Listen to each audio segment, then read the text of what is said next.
Assalamualaikum warahmatullahi wabarakatuh. Kembali lagi dengan saya Dani Irawan pada mata kuliah instalasi dan mesin. Pada pertemuan kita kali ini kita akan membahas tentang komponen pengendali elektromekanik. Ya. Baik, kalau pada pertemuan sebelumnya kita telah belajar tentang berbagai macam rangkaian motor dan itu motor fase, baik itu rangkaian delta maupun rangkaian star. Dan pada kali ini kita akan membahas satu persatu dari komponen-komponen pengendali motor listrik tersebut atau bisa elektromekanik.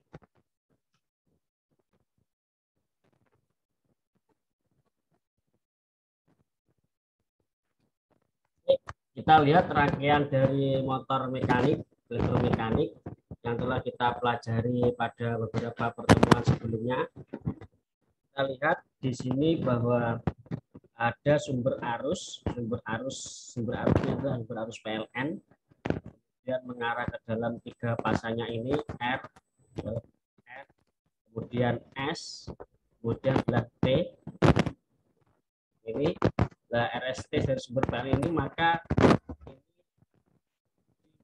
dengan MCB, magnetic circuit breaker, ya, magnetic circuit breaker. Nah, di sini ini adalah magnetic circuit breaker-nya. Setelah itu dari CB maka akan dihubungkan dengan kontaktor 1 dan kontaktor 2. Oke, ya. Kontaktor 2 ini dihubungkan dengan thermal overload. Nah, setelah thermal overload baru nanti ke motor 3 pasang. Samping di sini ini lebih lengkap lagi. Di situ ada tombol on off, tombol off-nya, ada tombol untuk menyalakan motor listrik atau motor kontaktornya. Ya. Ini ada lampu peringatan. Kalau terjadi overload maka peringatan ini akan hidup. Baik, ini adalah beberapa komponen-komponen yang ada pada mekanik, ya. Jadi elektronya itu adalah pengendalinya ini, ya, pengendalinya atau komponen-komponen ini. Mekaniknya adalah motor 3 pasang. Apa saja jelasnya untuk komponen-komponen ini? Kita lanjutkan. Baik, pertama adalah kontaktor magnet atau magnet kontaktor, ya. Kontaktor magnet atau saklar magnet adalah saklar yang bekerja berdasarkan kemagnetan. Artinya apa? Artinya saklar ini dapat bekerja apabila ada gaya magnet berfungsi sebagai penarik dan pelepas kontak-kontak. Ya, jadi adanya magnet ini sebagai untuk melepas kontak-kontak. Berikutnya adalah sebuah kontaktor harus mampu mengalirkan dan memutuskan arus listrik dalam keadaan normal. Artinya apa? Arus listrik yang mengalir secara normal adalah arus listrik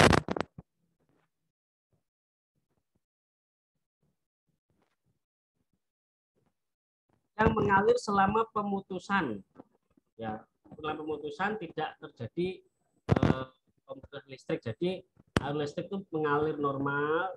Jadi selama dia mengalir itu tidak terjadi pemutusan arus listrik, ya. Jadi dia berjalan dengan normal, gitu ya. Berikutnya adalah kumparan magnet kontaktor atau disebut dengan koil dapat dirancang untuk arus searah atau arus bolak-balik, ya.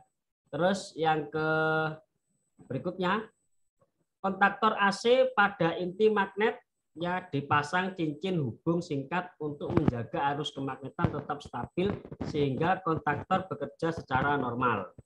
Oke.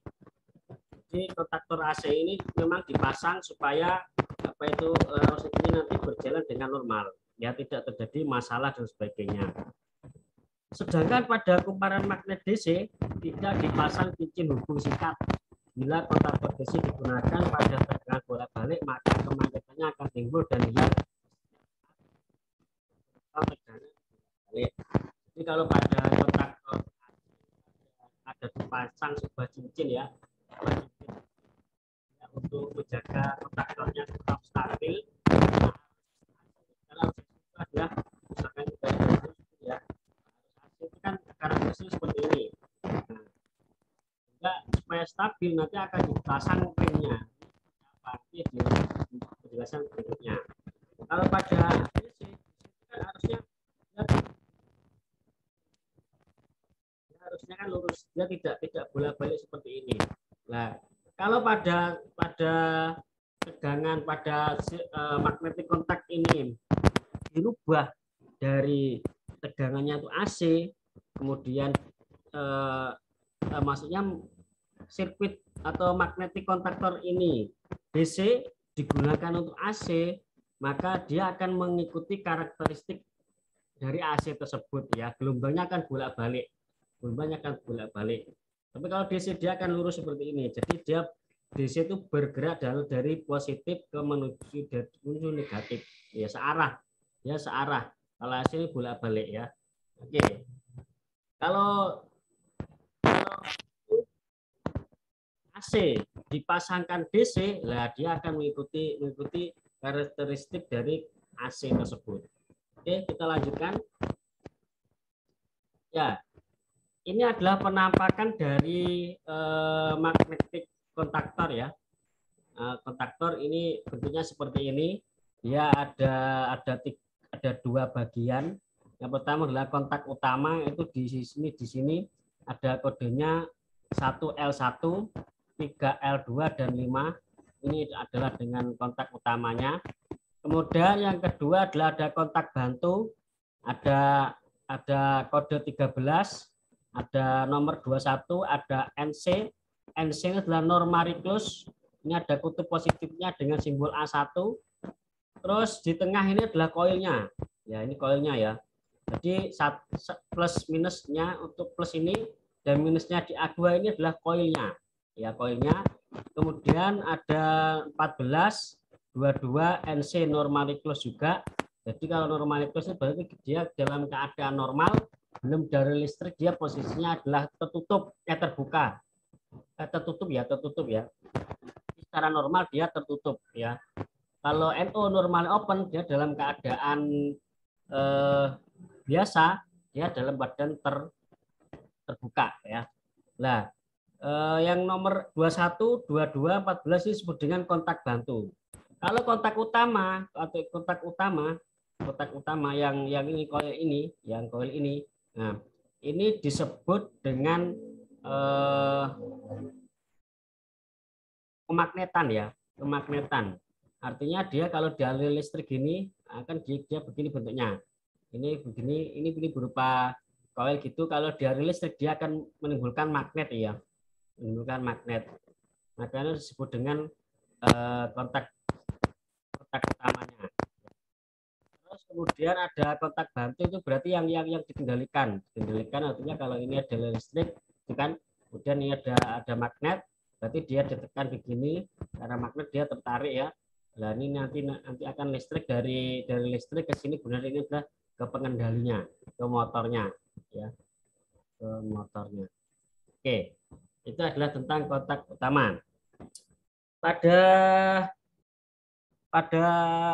kontaktor ini ya, pada kontaktor ini tegangannya itu bisa bervariasi ya, tergantung kita lihat di nameplate-nya itu ada berapa, ada yang 24 volt, ada yang 12 volt, ada yang 48 volt ya.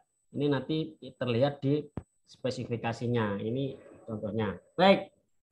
Kemudian untuk cara kerja dari kontaktor DC ini adalah seperti berikut. Ini dalam keadaan off, jadi kontaktor dalam keadaan off. Kita lihat ini adalah ada tegangan DC, tegangan dari sumber DC ya. Ini tentu ada plusnya, kemudian ada minusnya. Ini ya. Terus ini pasa utama ini hubungannya ini ke PLN, ini listrik PLN atau ke plus dari tegangan DC ini ya, ke plus tegangan DC. Ini kalau dia dalam keadaan off ya, kita lihat karena tidak ada aliran listrik yang mengalir ya, ini diam saja. Jadi ini tidak terhubung dengan kontak utamanya ini. Kalau tidak ada hubungan berarti listrik tidak bisa mengalir ke dalam beban ini, sehingga ini tidak ada arusnya ya, karena ini masih tidak dihubungkan ya. Terus berikutnya adalah pada dalam kondisi on. Jika di on kan gimana? Ini ada sumber positif dan sumber negatif ya. Positif ketemu negatif karena antikoil berarti ini menjadi kemagnetan ya. Kemagnetan yang menarik kontak ini menuju ke pasa utama dan beban, menyambungkan gitu intinya seperti ya. Menarik seperti ini, kemudian ini terhubung ya. Ini terhubung ke sini. Nah, karena ini terhubung, berarti apa? Listrik dari sumber DC atau dari PLN itu akan masuk ke dalam pasa utama ini, kemudian melewati kontak yang telah ditarik terhubung, kemudian beban menuju ke beban. Beban ini akan bekerja. Oke, seperti itu ya. Berikutnya pada kontaktor DC, tegangan DC itu berfungsi untuk mengaktifkan koil, sama ya, mengaktifkan koil seperti yang saya katakan tadi. Ya, ketika dihubungkan kemudian bisa menarik seperti itu ya, sehingga kontak utamanya sebelumnya berada dalam kondisi normally open normalnya dalam keadaan terbuka menjadi normally close dalam keadaan tertutup atau rangkaian tertutup ya. Ada rangkaian terbuka, ada rangkaian tertutup. Kalau rangkaian terbuka itu artinya apa? Artinya tidak ada aliran listrik yang mengalir. Rangkaian tertutup berarti terdapat aliran listrik yang mengalir. Itu ya. Oke. Kemudian ada kategori yang biasa digunakan pada motor DC ini, yaitu kategori AC1. Itu menurut IEC, yaitu adalah yang mengurusi di bagian motor listrik itu ya. Itu ada kategorinya adalah AC1, itu adalah non induktif atau beban induktif ringan. Kemudian AC2 itu starting motor slip ring, AC3 itu starting motor induksi, rotor sangkar dan hanya pensaklaran setelah kecepatan motor naik. Kemudian ada start AC4, starting motor induksi, rotor sangkar dengan pengendali ensing dan plugging, rangkaian start atau stop.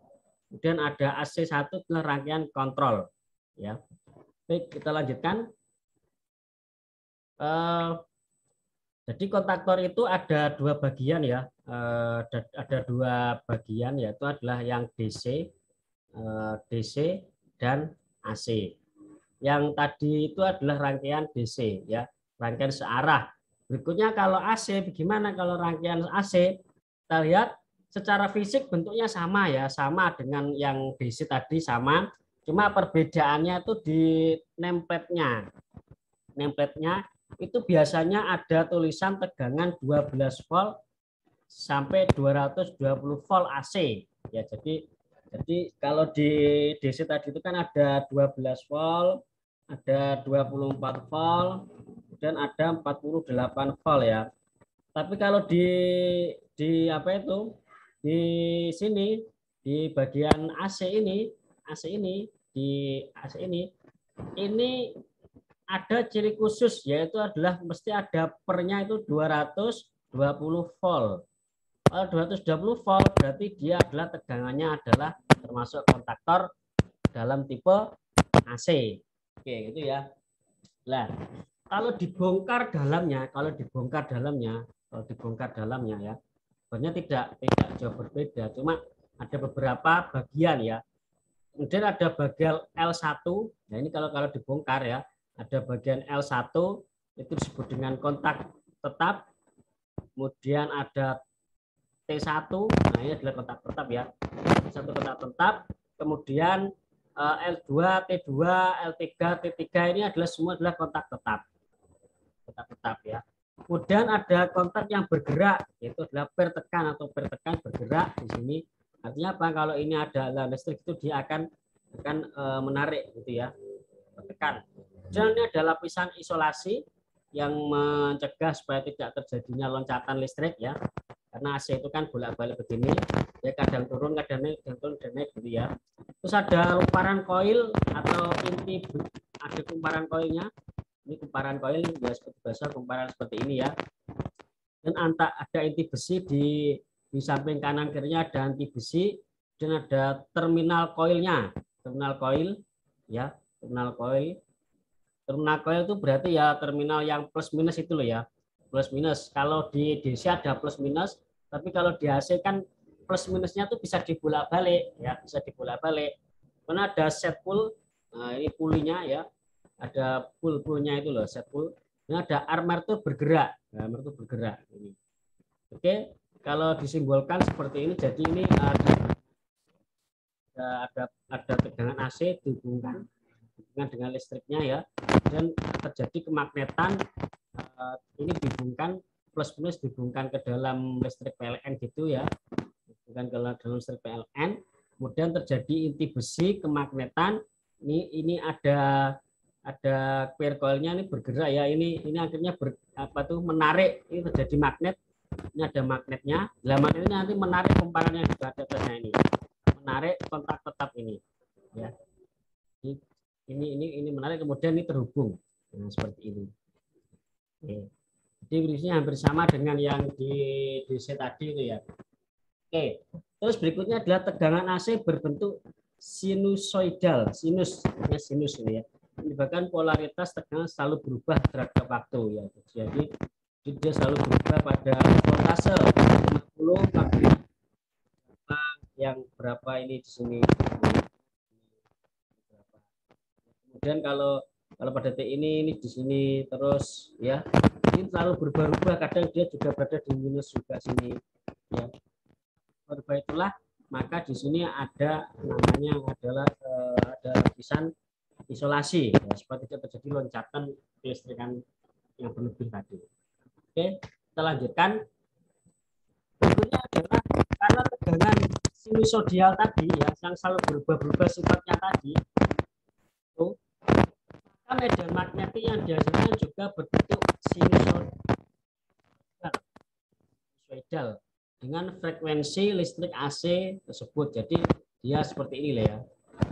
Terus untuk menghindari terjadinya getaran pada coil karena sering naik turun begini ya, kan timbul getaran. Nah, getarannya itu hilang dan tidak terjadi rusak dari koil, yang rusak dari koil itu, maka dipasang namanya shading coil. Ya, ini shading coil. Ada C tadi loh ya.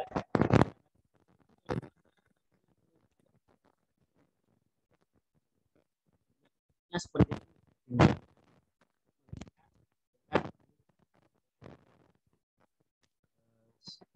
Dari coil tersebut.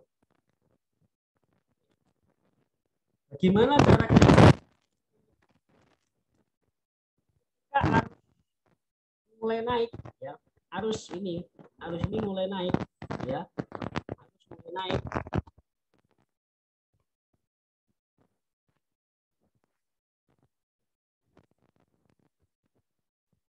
Ini besi mulai bersifat,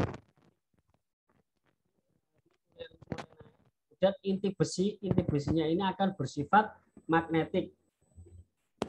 Terus kemudian kondisi medan magnetis saling berjajar dan menginduksi shading coil ya. Jadi karena ini naik kemudian ini mulai terjadi induksi pada magnetic coilnya tadi.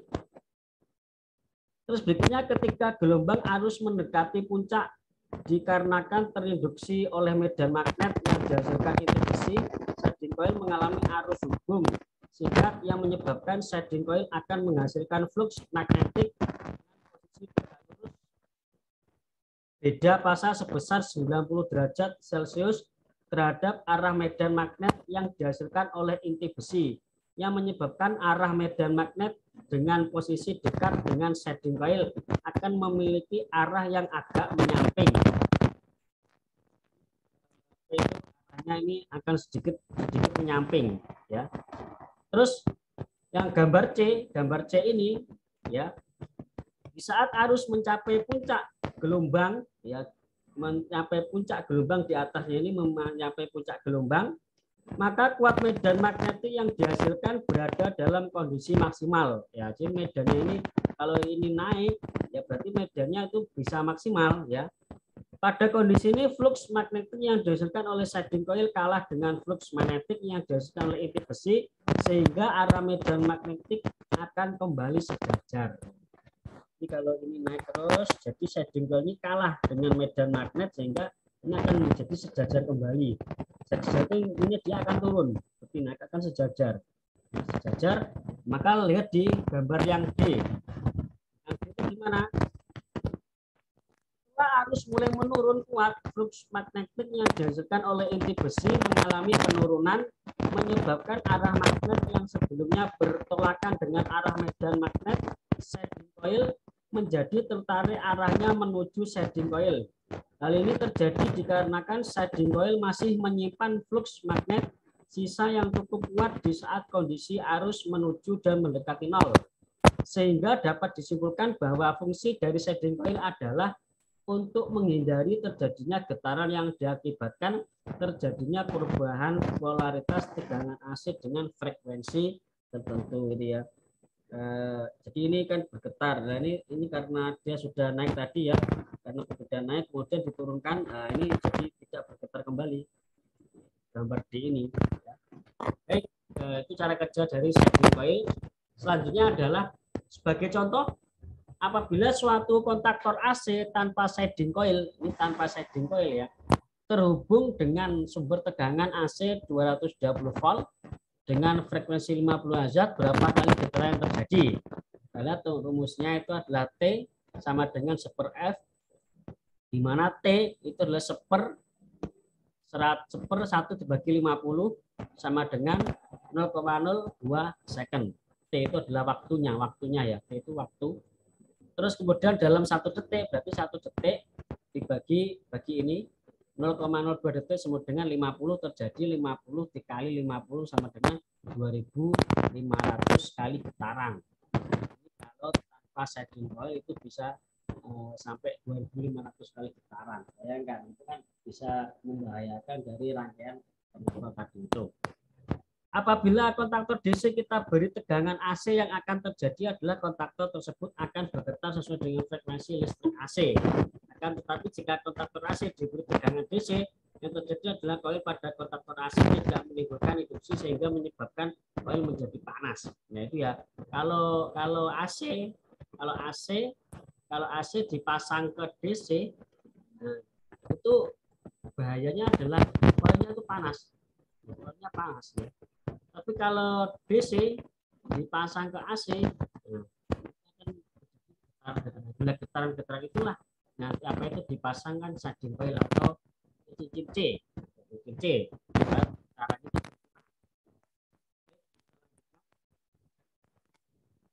Bila kontaktor yang rancang untuk tegangan bolak-balik digunakan dengan searah, maka pada kebetulan itu tidak akan menimbulkan induksi sehingga getaran menjadi panas. Sebaliknya, kalau dibalik tadi ya, getarannya bisa sampai 100, setiap detiknya 100 kali, di 100 kali ya. Ini adalah getarannya ya. Ini gambar dari kontaktor magnet ya, ada overload relay, ada relay overload, kemudian ada kontaktor. Ini biasanya disambungkan di sini ya. Dia menjadi satu. Kemudian nanti ada kontaktor, ada overload relay seperti ini bentuknya ya. Nanti pada praktek, kita juga ada praktek tapi secara virtual, nanti Anda harus tahu ini karakteristiknya, kemudian cara pemasangannya dan sebagainya, supaya nanti ketika praktek bisa mengerangkai dari rangkaian-rangkaian tersebut. Baik, kita lanjutkan. Nah ini adalah pada umumnya kontaktor itu ya tadi sudah ya, ada normal open dan normal close. Kemudian fungsi kontak terdiri dari kontak utama dan kontak bantu. Kontak utama terdiri dari normally open dan kontak bantu terdiri dari normally open dan normally close. Konstruksi dari kontak utama berbeda dengan kontak bantu, di mana kontak utama mempunyai luas permukaan yang luas dan tebal, sedangkan kontak bantu permukaannya lebih tipis. Ya. Jadi untuk membedakan kontak utama itu biasanya lunas dan tebal. Tapi kalau kontak bantu itu biasanya tipis kecil, ya kecil dan tipis ini. Ini harus diperhatikan supaya jika merangkai nanti bisa pas mana yang disebut kontak utama dan mana disebut dengan kontak bantu. Berikutnya adalah penggunaan kontaktor harus dipahami rangkaian pengendalinya ya. Pengendalinya rangkaiannya apa?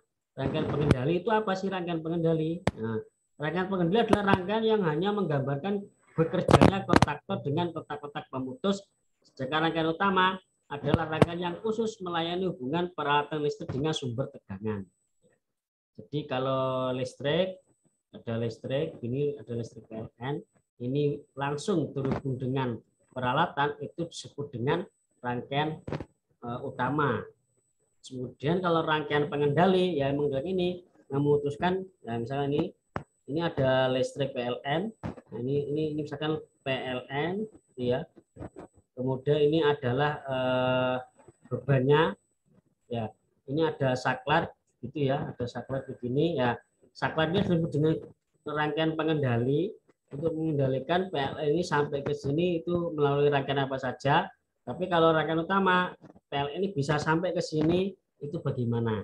Nah, itu adalah perbedaan dari rangkaian utama dan rangkaian pengendali. Baik, kita lanjutkan. Oke. Yang kedua adalah tombol. Jadi tadi kan ada tombol atau saklar lah atau push button. Nah, tapi saya namanya ini adalah tombol. Oke, tombol tekan itu banyak digunakan untuk mengontrol motor. Ya. Tombol yang normal direncanakan untuk berbagai jenis yang mempunyai kontak normal tertutup atau normally close. Artinya dalam keadaan normal biasa dia tertutup, tidak ada aliran listrik, atau kontak normal terbuka. Normalnya itu dia dalam keadaan terhubung, kemudian kita tekan dia akan terputus, gitu ya. Atau dalam keadaan normally close kita tekan dia terhubung, kita lepas berarti dia terputus, gitu ya. Kontak NO normally open akan menutup jika tombol tekan dan kontak normal close akan membuka bila tombol tekan. Tombol tekan nomor open digunakan untuk start, sedangkan tombol normal close digunakan untuk stop. Jadi ini ditekan begini. Ya, nanti ini ada kontrol sirkuitnya. Ini konstruksi tombol tekan NO itu normally open. Open ya, tekan. Ini tombol dari konstruksi normally close, berarti dalam keadaan normal dia tertutup, terbuka ya, normal close. Tertutup ya, normal close. Oke, kita lanjutkan. Berikutnya adalah ada apa itu komponen disebut dengan terminal overload relay atau istilah TOR-TOL. Jadi TOR-TOL-nya adalah terminal overload relay. Jadi nanti kalau ada simbol TOR-TOL itu jadi jangan bingung ya. TOR-TOL itu adalah terminal overload relay ya. Alat ini digunakan pada motor jika terjadi beban lebih atau overload. Biasanya itu digandeng dengan kontaktor. Kontaktor dipasangkan pada pengaman yang terintegrasi pada motor circuit breaker. Relay biasanya dihubungkan pada kontaktor ke kontak utama 2, 4, dan 6. Ini ada terminalnya ada terminal 2, 4, dan 6 sebelum dihubungkan ke beban motor ya. Gunanya untuk memberikan perlindungan terhadap motor dari kerusakan akibat beban lebih. Namanya overload relay. Berarti terjadi beban lebih ya, karena biasanya pada AC itu kan naik turunnya tegangan itu ya, naik turun tegangan atau beban itu kalau berlebih maka dia tidak akan mengalir ya. Oke, beberapa terjadi beban lebih. Yang pertama terlalu besarnya beban mekanik pada motor. Ini motor, kemudian ini motor yang digerakkan ya, misalkan begini ya. Ini motor ini digerakkan lah. Yang digerakkan motornya ini terlalu besar, bebannya terlalu besar ya. Sehingga kan motor ini kan bekerja terlalu keras lebih. Nah, supaya tidak terjadi beban lebih, maka disebut dengan adanya thermal overload. Ini untuk mencegah terjadinya seperti itu ya. Terus arus start yang terlalu besar atau motor berhenti secara mendadak. arus startnya itu starting dol tadi itu ya, starting dol yang dulu pernah kita bahas itu terlalu besar, itu arusnya masuk ke motor terlalu besar sehingga motor kan bisa jadi berhenti secara mendadak karena di dalamnya masih gemparnya panas, terlalu panas atau terlalu overload atau gimana gitu, sehingga overload ini kalau dirangkai kan lampunya menyala ya, karena bebannya terlalu besar maka yang di terminal lampunya akan menyala. Itu berarti menandakan bahwa terjadi overload. Terbukanya salah satu fasa dari motor 3 fasa ya itu ya, kalau terbuka itu kan itu akan menyebabkan thermal overload relay. Oke. Terus arus yang terlalu besar timbul pada beban motor akan mengalir pada balitan motor yang dapat menimbulkan kerusakan dan terbakarnya pada balitan motor. Ya, ini salah satu fungsi ya. Jadi supaya tidak terjadi terbakar atau terlalu beban lebih. Karena kalau beban lebih itu biasanya panas bisa menyebabkan kerusakan dan menjadi motor itu tidak bisa dipakai lagi. Oke, kita lanjutkan. Nah ini prinsip dari throttle. Terus prinsip dari kerja thermal overload relay ya, berdasarkan panas dan temperatur yang ditimbulkan oleh arus yang mengalir melalui elemen panas bimetal yang mengakibatkan bimetal melengkung, selanjutnya akan memutus rangkaian listrik kontak 95 membuka dan kontak 9798 adalah menutup. Jadi ini dalam keadaan normal, berarti ini ada kontrol sirkuitnya, kontrol sirkuitnya ada bimetalik strip ya. Ini dalam keadaan normal ini berjalan biasa saja karena dia normal, tidak ada yang menarik ya. Ini tidak ada yang menarik karena tidak ada panas, dia tidak akan menarik. Tapi yang berikutnya adalah jika dia dalam keadaan beban lebih, kita lihat ini kan membengkok, sehingga dia akan memutus hubungan antara motor di sini. Dia akan menarik. Nah, menarik membengkok sehingga tidak bisa terhubung. Ya. Oke, seperti itu. Ini seperti koil tadi itu ya. Kalau dia beban normal ya, dia berjalan seperti biasa, tidak ada masalah. Tapi kalau baru dia pada posisi overload ya, nah maka ini akan menarik rangkaian di sini, heaternya ini, heater elemen ini panas, kemudian dia akan bengkok. Kalau bengkok berarti dia bisa putus ini bisa putus. Jadi visualnya seperti sekring itu ya, sekring itu kalau dipanaskan lebih kan dia akan putus. Itu adalah gambaran dari terminal overload relay. Oke, berikutnya, nah ini adalah gambar dari terminal, konstruksi dari terminal overload relay ya. Ini ada position switch indicator and task function di sini. Kemudian ada current setting dial. Ini untuk men-setting stop ini manual otomatis digeser dari program. Selanjutnya adalah perlengkapan lain dari terminal beban lebih adalah reset mekanik. Ada reset mekanik. Ini reset mekanik fungsinya untuk mengembalikan kedudukan kontak 9596 pada posisi semula. Jadi kalau misalkan ini sudah ada arus, ada bengkok, sudah bengkok gini ya. Nah ini supaya normal pada posisi semula, supaya lurus lagi, ini bisa direset. Oke. Menghubungkan dalam keadaan normal dan kontak 9798 buka dalam keadaan normal. Jadi dinormalkan kembali. Setelah tombol reset ditekan, maka kontak 9596 yang semula membuka akibat beban lebih akan kembali menutup dan kontak 9798 akan kembali membuka. Bagian lain dari terminal beban lebih adalah pengatur batas arus. Jadi, ini ada terminal 95, terminal 96, kemudian ada terminal 97, 98. Kalau ini pada posisi beban berlebih, dia kan bengkok. Kalau bengkok kan ini tidak terjadi arus, harusnya tidak malah di sini. Tapi kalau ini intinya ditekan ya, ditekan ke bawah, ini kan menekan karena bengkok menekan ke bawah sehingga putus, gitu ya, putus. Kemudian kalau dia open ya dikembalikan lagi, dia akan mengembalikan lagi pada posisi lurus arus, maka ini tidak memutus 97 dan 98. Oke, kita lanjutkan. Ada lampu indikator ya. Lampu indikator ini biasanya untuk mengindikasikan lampu, biasanya untuk motor dalam keadaan hidup, motor dalam keadaan berlebih, itu juga nanti ada muncul lampu-lampu indikator ya.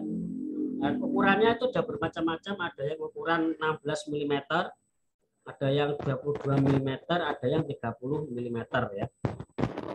Yang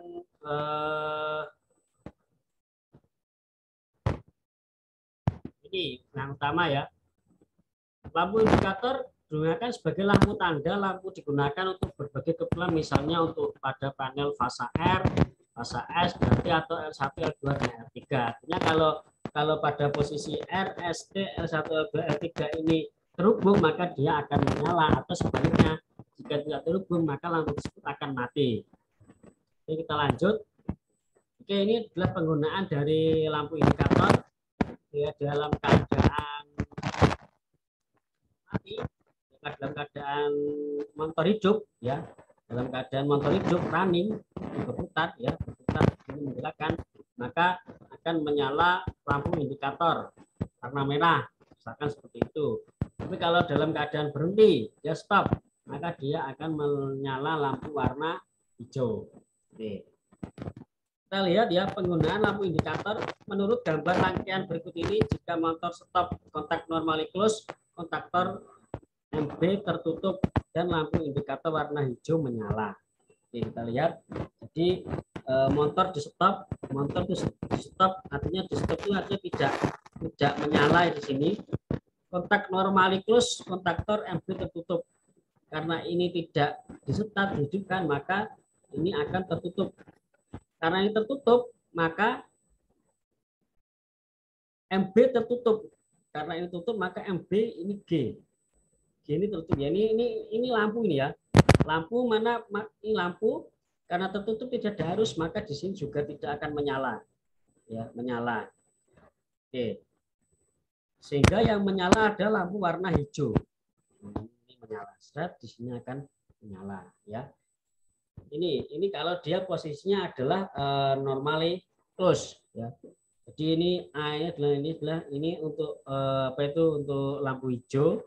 Lampu hijau menyala karena tidak ada arus. Arus di sini tidak ada arus, nah, tidak ada arus, sehingga arusnya itu yang di sini ini.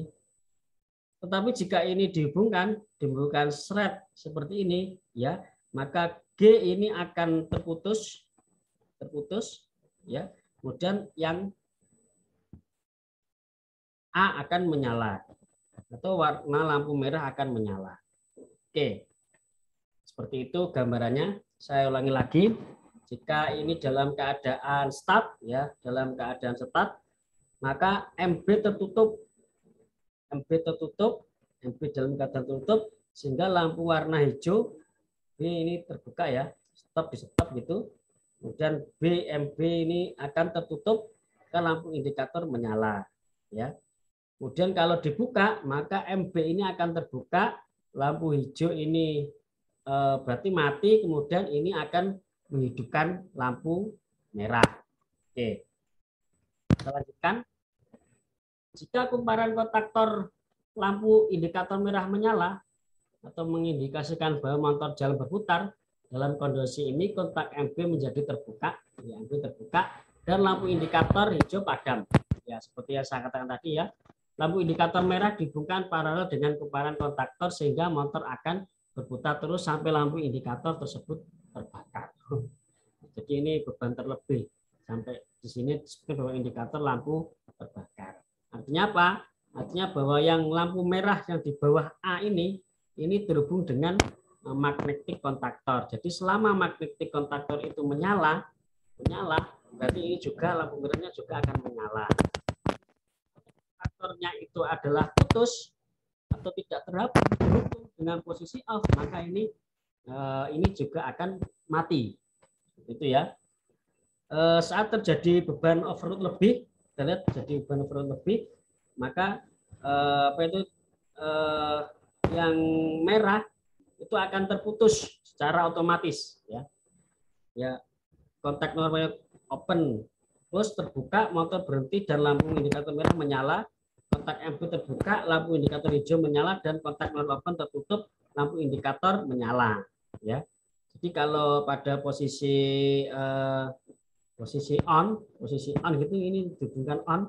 Nah ini kontaktor koilnya kontaktor koil ini akan terhubung dengan yang di sini. Ya, ini akan selalu terhubung. Jadi ini dihubungkan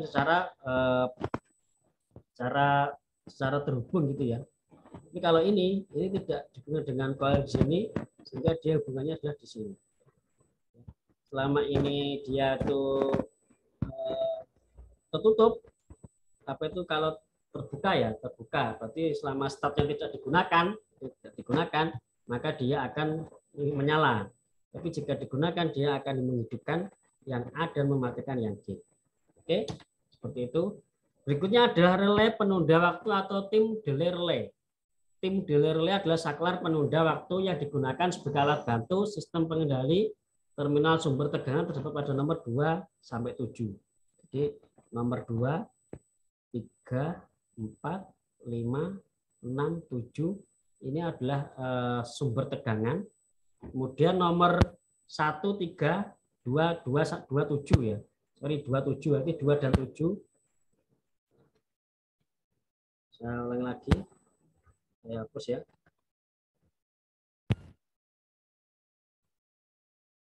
Oke. Nomor 2 dan 7, sorry. 2 dan 7 ini adalah terminal sumber tegangan, artinya tegangan PLN plus minus ya.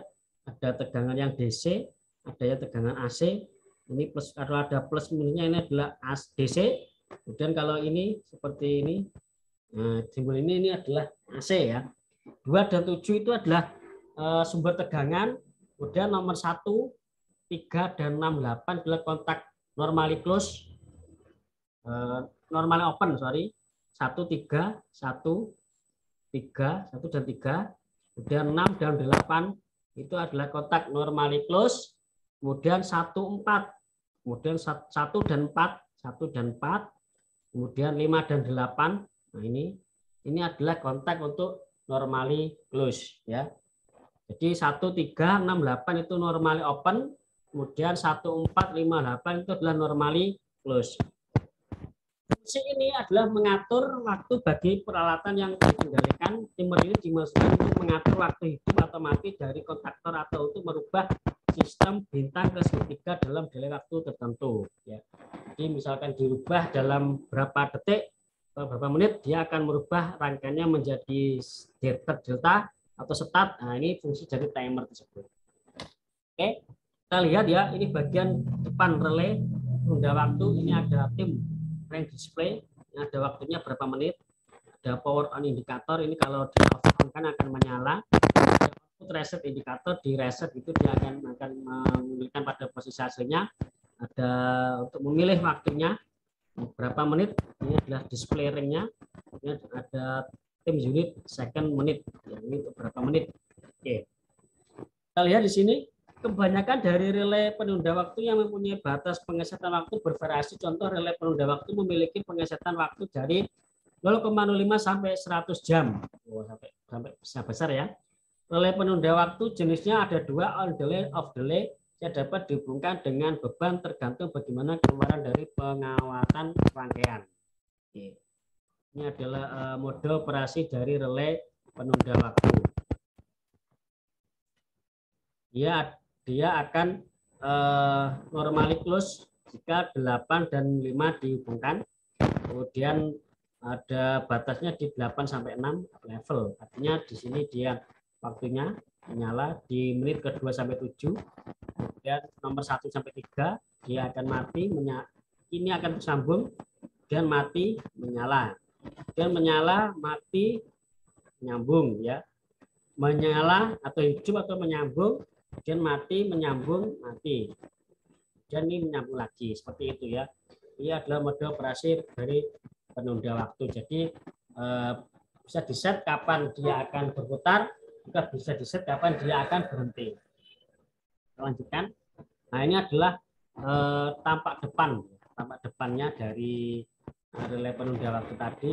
Ini adalah kalau dirangkai dalam rangkaian seperti ini. Pada umumnya ini ada 8 buah kaki, yang 2 diantaranya merupakan kaki koi. Kaki koi itu adalah kaki tegangan tadi.